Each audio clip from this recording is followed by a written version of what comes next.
యావత్ ప్రజానీకానికి నా జైభీం తెలియజేస్తున్నాను. ఎస్సీ ఎస్టీ వర్గీకరణ కోసం ఈరోజు మన సుప్రీంకోర్టు ఇచ్చిన సంచలన తీర్పు అందరూ చూసి ఉన్నారు. ఇల్లు అలకగానే పండగ కాదు. సుప్రీంకోర్టు తీర్పు ఇచ్చినంత మాత్రాన ఎస్సీ ఎస్టీలు ఏ విధమైన నిరాశ చెందవలసిన అవసరం లేదు. ఎందుకంటే పార్లమెంటులో ఈ విషయం గురించి ఆమోదం తెలపాలి. మరి పార్లమెంటులో ఏ విధమైన నిర్ణయం తీసుకుంటారో ఎదురు చూద్దాం. ఎప్పటికైనా ఎస్సీ ఎస్టీ మేధావులు, ఐఆర్ఎస్లు, ఐపీఎస్లు, ఐఏఎస్లు, మరి డాక్టర్సు, ఇలాగ ఎంతమందో చదువుకున్న వారు ఉన్నారు. ఇప్పటికైనా కళ్ళు తెరవమని మీ సోదరిగా ఒక్కసారి మీకు హెచ్చరిక చేస్తున్నాను. మీ గోలు బయటపెట్టి పక్కన పెట్టి ఒక తాటిపైకి వచ్చి ఎప్పటికైనా ఎస్సీ ఎస్టీలందరూ ఏకమై ఈ యొక్క ఉద్యమాన్ని బలోపేతం చేయాలని కోరుకుంటున్నాను. ఇంకా చెప్పాలంటే ఈరోజు కోర్టులు గడించి మరి కోర్టులనే కొనగల పరిస్థితుల్లో ఈ ప్రభుత్వాలు ఉన్నాయి. దీనిలో ముఖ్యులు బీజేపీ అండ్ తెలుగుదేశం. వీరు సంపాదించిన డబ్బులు ప్రజలకు వెచ్చించకుండా కోర్టులను కూడా కొనే స్థాయిలో వీరున్నారు. మరి మీరు ఒక్కసారి గమనించండి.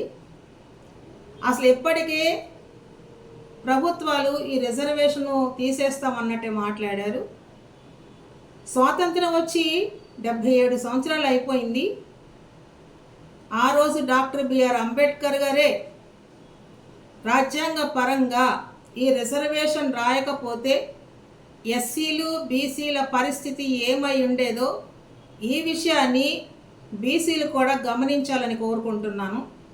బీసీలకు విద్యాపరంగా ఉద్యోగపరంగా రాస్తూ వారికి 27% రిజర్వేషన్ కల్పిస్తూ, అలాగే ఎస్సీలకు 15% కల్పిస్తూ, ఎస్టీలకు 7% కల్పిస్తూ ఈరోజు న్యాయము చేసిన ఏకైక నాయకులు డాక్టర్ బిఆర్ అంబేద్కర్ అనే విషయాన్ని రిజర్వేషన్ పొందుతున్న ప్రతి వ్యక్తి గమనించాలని కోరుకుంటున్నాను.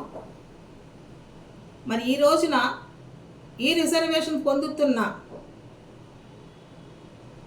బీసీలు కానీ, ఎస్సీలు కానీ, ఎస్టీలు కానీ డాక్టర్ బిఆర్ అంబేద్కర్ ఒకటే చెప్పారు, కుల నిర్మూలన కోసం మాత్రమే నేను రిజర్వేషన్ ఇచ్చాను. అసలు రిజర్వేషన్కే నేను వ్యతిరేకిని. మీకు మీరుగా ఆర్థికంగా బలపడి సమాజంలో కలవాలని రిజర్వేషన్ ఇచ్చానని చెప్పిన నాయకులు కూడా డాక్టర్ బిఆర్ అంబేద్కరే. అసలు రిజర్వేషన్ వ్యతిరేకించినదే డాక్టర్ బిఆర్ అంబేద్కర్.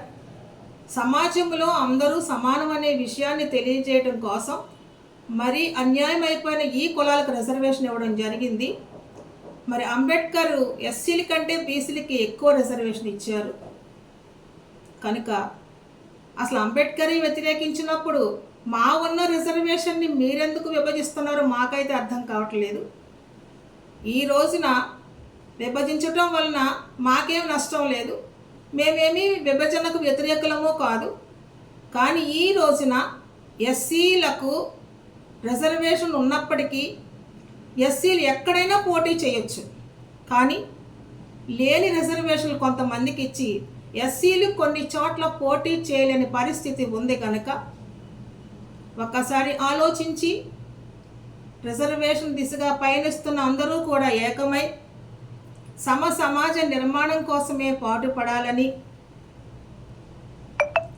ఈ ప్రభుత్వాలకు బుద్ధి చెప్పాలని నేను కోరుకుంటున్నాను. మరి అక్కడ మాలల మాదిగలనే ఉద్దేశం మాకు లేదు. మాదిగ ఎమ్మెల్యే నిలబడినా, మాదిగ ఎంపీ నిలబడినా, మాల ఎమ్మెల్యేలు నిలబడినా ఆ పార్టీలకు మాల మాదిగలు కలిపి ఓటు వేశారు. కనుక మేము కులాలను వ్యతిరేకించాం. ఇది గమనించి మా యొక్క షెడ్యూల్ కులాలను, మా యొక్క షెడ్యూల్ ట్రైబ్స్ని మీరు వేరు చేసి మీరు ఆనందం పొందాల్సిన అవసరం లేదని, అతి త్వరలో రాజ్యాధికార దిశగా ఈ ఎస్సీ ఎస్టీ బీసీలు ముందుకు వెళతారని కోరుకుంటూ, వారితో పాటు అనేక మంది అగ్ర కులాలలో ఎంతమందికో రిజర్వేషన్స్ లేకుండా బాధపడుతున్నారు. 27% బీసీలకు ఉంటే 15% ఎస్సీలకు ఉంటే 7% ఎస్టీలకు ఉంటే మిగిలిన రిజర్వేషన్ అంతా ఓసీలదే. కానీ ఓసీలలో కూడా కొంతమంది వర్గాలు మాత్రం అనుభవిస్తున్నారు కనుక నేను చెప్పేది, ఈ వర్గీకరణ ఎస్సీలకు చేసేటప్పుడు కూడా ఓసీలకు కూడా వర్గీకరణ చేసి అన్ని కులాలకు సమముగా సీట్లు ఇచ్చే విధముగా ఈ ప్రభుత్వాలు పాటుపడాలని, అగ్ర కులాలకు కూడా కొన్ని వర్గాలకు రిజర్వేషన్ లేక అన్యాయం జరుగుతుంది కనుక మరి ఓసీలకు ఎంత రిజర్వేషన్ ఉందో ఆ రిజర్వేషన్ని వారికి కూడా ఏబిసిడిగా వర్గీకరించి ఓసీలకు కూడా న్యాయం చేయాలని కోరుకుంటూ, మరి ఈ విషయంలో ఎస్సీలు, బీసీలు, మైనార్టీసు, ఓసీలు కలిపి ఈ యొక్క ప్రభుత్వాలను మార్చి సమాజ నిర్మాణానికి ఎవరైతే ముందుకు వస్తారో వారందరితో కలిపి పోరాటం చేయాలని మీ సోదరుగా ముందుకు వచ్చాను. మీ యొక్క సలహాలు నాకు కావాలి. నా యొక్క నెంబర్ మరొకసారి చెప్తున్నాను, అందరూ ఫోన్ చేసి నాతో మాట్లాడాలని కోరుకుంటున్నాను. 9848381631. జై భీమ్, జై భారత్.